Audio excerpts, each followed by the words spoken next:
Senator Graham's memorial today brought together presidents, prime ministers, senators, and cabinet officials. The day started at the rotunda at the U.S. Capitol, where the late congressman and senator served for 30 years and became known as a foreign policy hawk, a key presence on the Senate Judiciary Committee, and ultimately a strong ally of President Trump. President Trump and Graham's niece remembered him during today's funeral service.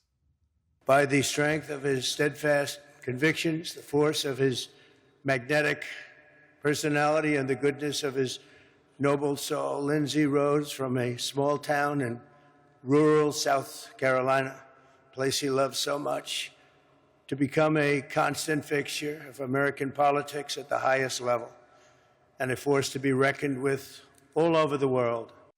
Lindsey was without a doubt a family man. His world revolved around my mother, his family, and those he considered such, like his lifelong friends, colleagues, staff, and the citizens of South Carolina. Gavin Jackson from public media station South Carolina ETV was at the funeral service today and joins us from outside the National Cathedral. Gavin, thank you for being with us. So take us inside the cathedral. What struck you the most about the service today? Yeah, Jeff, I think what struck me the most about the service today was maybe what folks couldn't see at home or what was happening before the service even started, when you had, like you were saying, these international dignitaries there, including Ukrainian President Volodymyr Zelensky, as well as Prime Minister of Israel, Benjamin Netanyahu. They were mingling, they were talking. I know that happens at a lot of these major events in Washington, too, but it was almost fitting for the late Senator Lindsey Graham to essentially host an international confab as his last going away memorial, in a sense, as part of this day one of day two, two-part day series of him being remembered, not just here in Washington, back home in South Carolina tomorrow. So to have folks from back home in South Carolina, I saw the Senate Majority Leader Shane Massey there, back home in South Carolina, to, these international figures. It was very fascinating to see that contrast, and then also to hear from the president, who, of course, Trump and Graham have both had a very fascinating friendship over the years. Anyone knows that, especially when they both ran for president back in 2016, and he referenced that in his remarks too. One of the funnier moments during that eulogy from the president, talking about how he gave away the senator's number, his personal cell phone number that he had for 20-some years on the campaign trail during those heated times. And he had to change that phone number. But then, of course, moving forward, the two became close friends. And he said Lindsey had kept calling me for the past 10 years now. So I think it was a bit of a lighthearted moment. And I think Senator Graham would have appreciated not just all the dignitaries there that he's worked with over the years, but also just the lighthearted nature of today's service. He probably could have enjoyed a few more jokes at his own expense, though.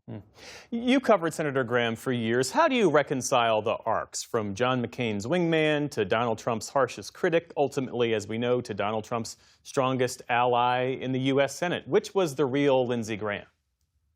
Well, I think the real Lindsey Graham was the one that kept fighting for South Carolina and delivering for South Carolina. These other parts of his career were tangential to that because he wanted to get things done. And in order to get things done, he had to adapt.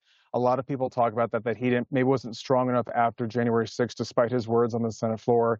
And he came back around to working closely with President Trump going forward to get him reelected, being his top cheerleader. So in doing that, he got to advance not only his agenda for South Carolina, but also his agenda for the nation, as well as the international stage. Of course, national security was a huge factor for Senator Graham, and he wanted to see that take place. He wanted to push his agenda. We're seeing that play out right now with what happened in the Middle East, of course, with what's going on in Iran.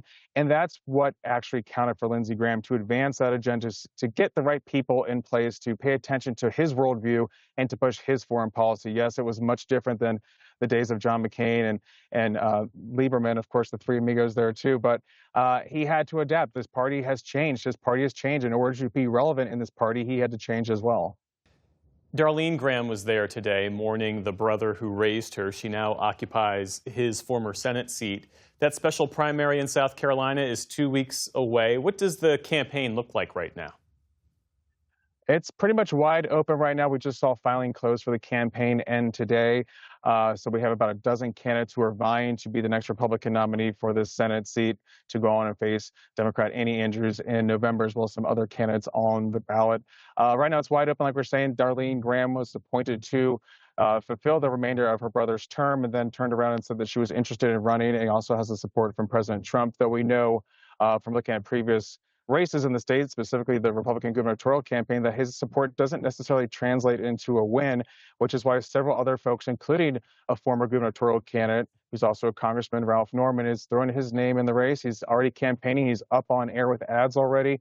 And he came in third in the gubernatorial Republican campaign. So he has a lot of momentum. There's a lot of folks, there's a lot of activists who are motivated for this race right now, because remember, this is not a typical primary, which already sees very low turnout. This is a special primary happening in August when a lot of people are not around.